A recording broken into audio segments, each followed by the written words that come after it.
Hello viewers, कैसे हैं आप सब लोग। मैं आशा करता हूँ आप सब लोग स्वस्थ होंगे। हमने हमारे पिछले सेशन में 12.1 के पूरे बेसिक्स देख लिए थे और एक्सरसाइज के कुछ सवाल लगाए थे। इस सेशन में हम लोग हमारी एक्सरसाइज को पूरा करेंगे और फिर इसके बाद की अगली एक्सरसाइज के कुछ बेसिक्स भी देखेंगे। अगर आपको इस किसी भी क्वेश्चन में डाउट हो या पिछले सेशन में डाउट हो तो प्लीज़ इस वीडियो के कमेंट सेक्शन में आप पूछ सकते हैं। ठीक है, तो अब हम इस एक्सरसाइज को स्टार्ट करते हैं। यहाँ पे क्वेश्चन नंबर 3 और 4 लिया अभी मैंने। तो इस सवाल में हमें टर्म बताने और जो भी टर्म है उसका कोफिशिएंट बताना है, वो भी और वही टर्म लेना है जिसमें वेरिएबल्स हो, कांस्टेंट टर्म्स को नहीं लेना है। ठीक है, अभी इस पे आते हैं। हालांकि इसमें जो भी सवाल है ना हमारे, अगर आप मैंने उतने ही सवाल लिए जो मेरे को लग रहे थे इंपॉर्टेंट है, थोड़ा सा डिफरेंट भी सवाल है। ठीक है, हर तरह के टाइप्स इसमें कवर भी हो जाएंगे। और अगर आपको लगता है कि कोई सवाल ऐसा है जो हमने कवर नहीं किया तो उसको कमेंट सेक्शन में प्लीज़ बताइएगा। ठीक है, चलिए हम अपने सवाल देख लेते हैं। तो इसमें कह रहा है कि हमें जो भी टर्म जो वेरिएबल के साथ में दिया जाएगा, किसके साथ में, वेरिएबल के साथ में दिया जाएगा, जैसे कि ये वाला, उसका कोफिशिएंट बताना है। और एक चीज़ और, उस कोफिशिएंट के साइन का भी ध्यान रखेंगे, उसको भी कंसिडर करना है। ऐसा नहीं है कि आप सिर्फ उसका कोफिशिएंट उठा लिया काम खत्म, नहीं। अब यहाँ पे जो भी कोफिशिएंट है, एक तो देखिए, एक कांस्टेंट टर्म ये है, एक टर्म ये है, एक टर्म ये, बट ये सिर्फ और सिर्फ इसमें वेरिएबल नहीं है, सिर्फ एक कांस्टेंट है। ठीक है, यहाँ पे देखना है -3t²। इसमें जो कोफिशिएंट हो जाएगा वो क्या हो जाएगा, मैं c से लिख रहा हूँ, ये हो गया हमारा -3। ये हमारी टर्म है। ठीक है, ये उसका कोफिशिएंट है। आई होप आपको ये क्लियर हुआ होगा। ठीक है, अब जब दो केस आ जाए, अब तो यहाँ पे तो एक था, ये एक केस है, ये भी केस है, दोनों में वेरिएबल्स मौजूद हैं, दोनों में वेरिएबल्स मौजूद है। कौन कौन से वेरिएबल्स हैं वो भी लिखना है। ठीक है, तो यहाँ पे पहला कोफिशिएंट, पहला टर्म लिख दो -p²q², 7pq। ठीक है, तो इसका कोफिशिएंट क्या है, हाँ ध्यान देना कि ये क्या है, यहाँ पे 1 मौजूद है। ऐसा नहीं है कि यहाँ पे कुछ नहीं उठा के सिर्फ माइनस रख दिया, नहीं, माइनस का 1 हो गया। अब यहाँ पे क्या मौजूद है, 7, साइन कौन सा, प्लस, डजेंट मैटर क्या लिखते हो क्या नहीं, बट दोनों के कोफिशिएंट्स आपने मेंशन कर दिए। इस केस में भी सेम वही चीज़ है, कोई कहानी नहीं है। पूरा का पूरा वेरिएबल हमारा r² है यहाँ पे, और उसका कोफिशिएंट क्या है, 3.14, जो कि डेसिमल के फॉर्म में है। कई बार आपको फ्रैक्शन के फॉर्म में बोल देगा, लिखना ज़रूर है, पूरा लिखना, नीचे डिनोमिनेटर मत छोड़िएगा। ठीक है, डेसिमल्स यहाँ भी हैं, 1.2a दिया हुआ है एक, और दूसरा इसका मैं पहले कोफिशिएंट लिख दे रहा हूँ, 1.2 होगा, और दूसरा 0.8b दिया हुआ है, इसका कोफिशिएंट क्या होगा, 0.8 होगा। Coefficient, this is coefficient, this is coefficient, all are coefficient. Please इस बात का ध्यान रखें, फ्रैक्शन में दिया जाए, इंटीजर में दिया जाए, आपका डेसिमल में दिया जाए, एनीथिंग, ठीक है, उसको आपको लिखना ज़रूरी है। अब बात करते हैं हमारे अगले सवाल, क्वेश्चन नंबर 4 पे। इसमें बताना है जो भी टर्म है पहले हमें कंसिडर करना है। मैंने यहाँ पे दोनों ले लिए हैं। इस सवाल के दो पार्ट हैं, ए और बी में, दोनों में ही एक ही तरह के सवाल हैं। इसमें हमें बताना है जो एक्स टर्म वाले हैं, जो भी टर्म एक्स वेरिएबल के साथ में है उसके कौन कौन सी कोफिशिएंट्स हो जाएंगे। ठीक है, अब यहाँ पे एक्स टर्म कौन सी है, इसमें क्या हमारे पास में एक्स वेरिएबल है, क्या इसमें एक्स वेरिएबल है, नहीं है, तो इसे हम कंसिडर नहीं करेंगे। इसमें क्या हमारे पास में एक्स वेरिएबल है, बिल्कुल है। तो ये हमारा पूरा हमने टर्म लिख लिया एक्स, और इसका जो कोफिशिएंट बनेगा, अब x के साथ में क्या है, पहले ये y² है, x है, इसको ऐसे लिख लो। इसका हमें फैक्टराइज करोगे तो ये आएगा y x, और 1 ना भी लिखो, वेरिएबल केवल ये है, इसको छोड़ के अगर पावर x² होती तो x² उठाते, क्यूब होती तो क्यूब रखते, इसको छोड़ के बाकी का सब कोफिशिएंट है। तो यहाँ पे कोफिशिएंट क्या बन गया, प्लस का y²। ठीक है, कोफिशिएंट क्या बन गया, प्लस का y²। बट कहानी बदल दो, y के साथ में कर लो, सिमिलर कहानी, y² के साथ में कोफिशिएंट क्या हो गया, सिर्फ x, तो y² x, उस केस में कोफिशिएंट क्या है हमारा, y² का कोफिशिएंट क्या है, केवल और केवल x, और ये भी हमारा यहाँ पे टर्म है y के फॉर्म में, इसका कोफिशिएंट क्या है, 1। ठीक है, ध्यान रखेंगे, 1x लिखना चाहो, जो लिखना चाहो आपकी मर्जी। ठीक है, सिमिलरली हमसे पूछ रहा है यहाँ पे क्या, 13y² माइनस XYZ। अब यहाँ पे वेरिएबल तो हमारे पास में क्या है, y का है केवल और केवल, तो x वेरिएबल ही नहीं है। x अगर वेरिएबल ही नहीं है, x वेरिएबल नहीं है तो x के आगे क्या है, शून्य, मतलब वो वेरिएबल गायब हो गया, 0 से मल्टीप्लाई होके, तो x के लिए तो 0 है कोफिशिएंट, तभी तो हुआ ना। अब बात करते हैं y के लिए। अब यहाँ पे क्या है, y का कोफिशिएंट क्या हो जाएगा, 13y² एक बार, और उस केस के लिए क्या हो गया, 13 हमारा हो गया कोफिशिएंट एक बार, माइनस XYZ, तो उसका कोफिशिएंट क्या हो गया, माइनस का XY, ध्यान रखेंगे, सॉरी XZ, क्योंकि y पूछा गया है, XZ, ध्यान रखिएगा इस बात का। वापिस इस सवाल पे आते हैं, पार्ट नंबर 3। ये सारे के सारे पार्ट हैं, क्रम में नहीं है, अलग अलग पार्ट है, इंपॉर्टेंट पार्ट है, ठीक है। 1 है, x का वेरिएबल है ही नहीं, यहाँ पे कुछ भी नहीं है, this means it won't be consider, ठीक है। x इसका कोफिशिएंट यहाँ पे 1 है, XY इसका कोफिशिएंट क्या है, केवल y, ठीक है, ध्यान रखिएगा। आई होप आपको समझ में आया ये चीज़। ये भी फिर ये वाला सवाल भी देख लो, 7x, ये आप बताइए, ठीक है, मेरे साथ साथ मेरे से पहले बोलेंगे। 7x के केस में क्या है कोफिशिएंट, क्या है कोफिशिएंट, बिल्कुल 7, ठीक है, 7 है कोफिशिएंट।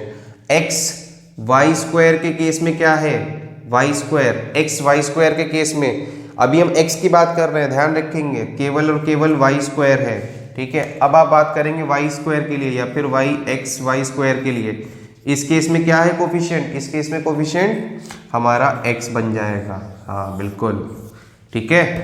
इसी तरह से मेरे साथ पढ़ते रहें और आपके सारे के सारे जितने भी डाउट्स हो क्लियर होते चले जाएंगे, ठीक है। अब हम अपने अगले सवाल कंसिडर कर लेते हैं, उनमें हमारे ट्राइनोमियल, बाइनोमियल, मोनोमियल यही पूछा जाएगा, लाइक टर्म्स, इन सब पे ध्यान देना, ये एक्सरसाइज बेस है, इसके बाद में आपको एडिशन, सब्ट्रैक्शन, सारी की सारी चीज़ें मिलने वाली है। चलिए हम अपने अगले सवाल देख लेते हैं, ठीक है। ये हमारे सवाल है, अगले सवाल क्वेश्चन नंबर 5, 6 और 7, यहाँ इसके साथ में हमारी एक्सरसाइज भी खत्म हो जाएगी, ठीक है।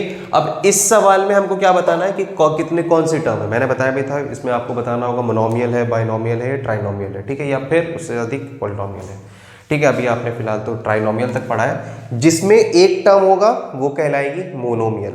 इधर कहीं दिख रही है आपको, कहीं दिख रही है मोनोमियल, कहीं दिख रही है आपको, हाँ ये बिल्कुल, ये है मोनोमियल, केवल एक टर्म वाली, ये कहलाएगी मोनोमियल, ठीक है। एक और चीज, क्या ये मोनोमियल है, मैंने पहले ही बताया था, अगर आपकी कांस्टेंट वैल्यू भी है तो भी वो टर्म होगी, और वो टर्म होगी फिर अगर अकेले वो होगी तो मोनोमियल हो जाएगी, क्या हो जाएगी, मोनोमियल हो जाएगी, ठीक है। और यहाँ पे दो टर्म्स मौजूद हैं, अनलाइक टर्म्स हैं दोनों के दोनों, ये कहलाएगी आपकी दो टर्म वाली बाइनोमियल, क्या कहलाएगी, बाइनोमियल। अब ये देखो, एक टर्म, दो टर्म, तीन टर्म, ये z × 3, this is a term, ठीक है, ये z² है, ये 8 है, तो ये क्या बन रहा है हमारा, बाइनोमियल की ट्राइनोमियल, बताएं, 1 2 3, तीन टर्म, तीन मतलब ट्राई मीन्स ट्राइनोमियल, ठीक है।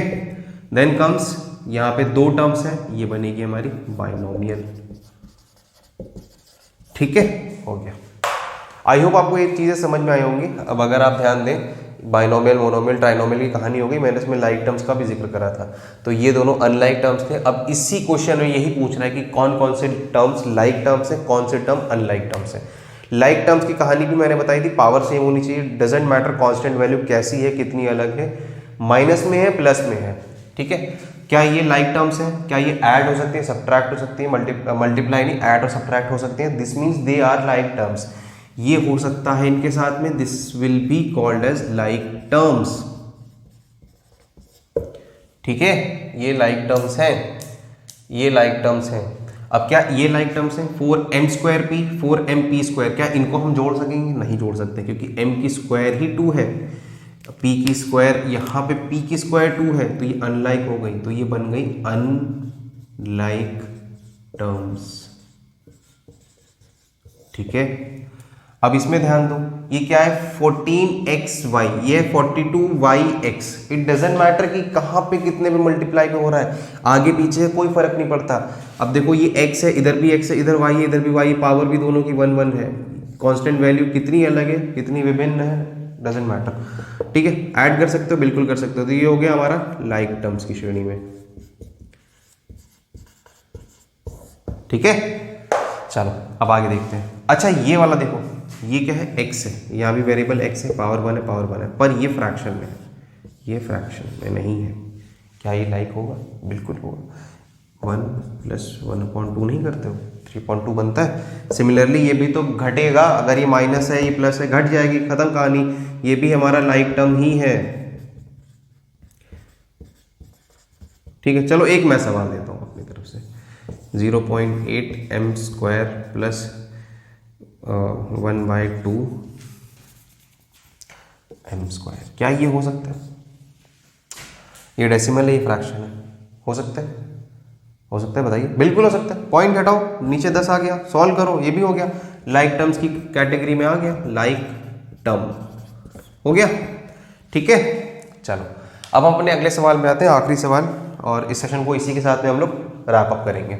ये सवाल है, इसमें कह रहे हैं हमारे जितनी भी लाइक टर्म्स हैं उनको एक तरफ लिखना है। ठीक है, अब इसमें ढूंढना पड़ेगा, ऐसा है ये सवाल आता है। ठीक है, इंपॉर्टेंट सवाल है, इसको स्किप ना करिएगा बिल्कुल भी। इस तरीके के सवाल आते हैं, इस तरीके के सवाल मिलेंगे आपको, पर ये वाला जो है ज़्यादा वेटेज कैरी करेगा।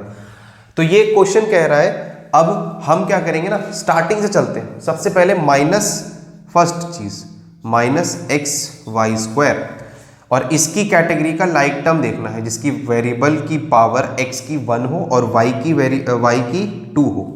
कोई दिख रहा है यहाँ पे? ये वाला देखेंगे, यहाँ पे x की पावर 2 है, यहाँ तो नहीं है। यहाँ पे भी x की पावर 2 है, यहाँ भी नहीं है। यहाँ देखो है, यहाँ देखो नहीं है, यहाँ देखो, ये देखोगे तो xy² है, तो ये बन गया 2xy²। Both are similar. ठीक है, इसका कांस्टेंट जो है -1 है, कोफिशिएंट इसका 2 है, कोई फर्क नहीं पड़ेगा, वेरिएबल सेम है।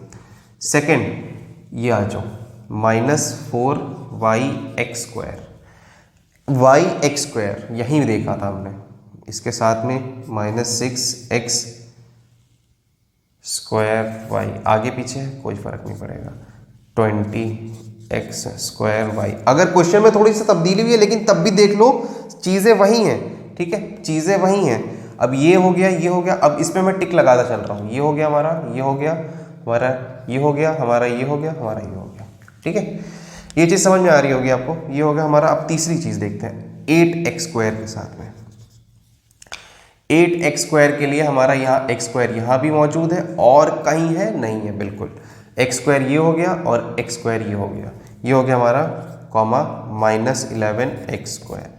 फिर उसके बाद में ये भी कंप्लीट, 7y को देखेंगे, किसको देखेंगे, 7y। इसके साथ में कोई आ रहा है? 7y के साथ में कोई दिख रहा है आपको? 7y के साथ में दिख रहा है, दिख रहा है यहाँ पे? अरे ये तो इसके साथ में आ रहा है ना, 8x² था। अच्छा, केवल x² था ना, अब यहाँ 100x है कि y वैल्यू कोई दिख रही है सिमिलर? नहीं दिख रही है, चलो छोड़ो हटाओ। फिफ्थ वाला है, ये हमारा 100x। ठीक है, 100x के साथ में x वाली वैल्यू एक ये है, एक ये है, ये नहीं है। ठीक है, यहाँ y भी साथ में, यहाँ पे 3x है, और कोई है नहीं है, बस खत्म। ठीक है, लिख दो 100x के साथ में एक आपका 3x ही है इकलौता। फिर बात आती है छठे की, 6th। देखो हमारा ये भी कंप्लीट हुआ, ये भी कंप्लीट हुआ, ये भी कंप्लीट हुआ, ये बचा है, ये बचा है, और कोई बचा है? बस सारे हो गए। ये हो गया हमारा 11yx, ये भी सिमिलर है 2xy, आगे पीछे है, डजंट मैटर। पर ये हमारे सारे के सारे सिमिलर टर्म्स हैं, ये भी सिमिलर है, ये भी सिमिलर है, ये इसके सिमिलर है, सारी इसमें सारी कैटेगरी में सारी सिमिलर टर्म्स लिखी हैं। आई होप आपको ये चीज़ क्लियर हुई होगी। ठीक है, हमने इसमें सारे के सारे अपने एक्सरसाइज के सवाल कवर करे हैं, और जितना हो सका मैंने इस वीडियो को संक्षेप में रखा है। आप चाहें तो अगर आपको कोई डाउट हो पीछे के क्वेश्चंस में, तो प्लीज़ उनको रिपीट पे देखें एक बार। ठीक है, पीछे जाइए, पीछे जा करके वीडियो को रिवाइंड करिए, देखिए। ठीक है, आपको इसका जो सेकेंड पार्ट है वो आपके लिए। ठीक है, ये वाला थोड़ा सा टिपिकल था तो मैंने करा है, आप उसको ट्राई करेंगे।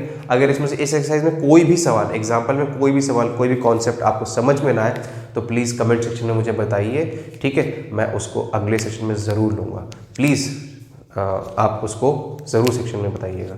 चलिए इस सेशन को यहीं पर रैप अप करते हैं। इस वीडियो को आप अपने दोस्तों में शेयर करें, आप लाइक करें और सब्सक्राइब करें इस चैनल को, इससे इस चैनल की बहुत मदद होगी।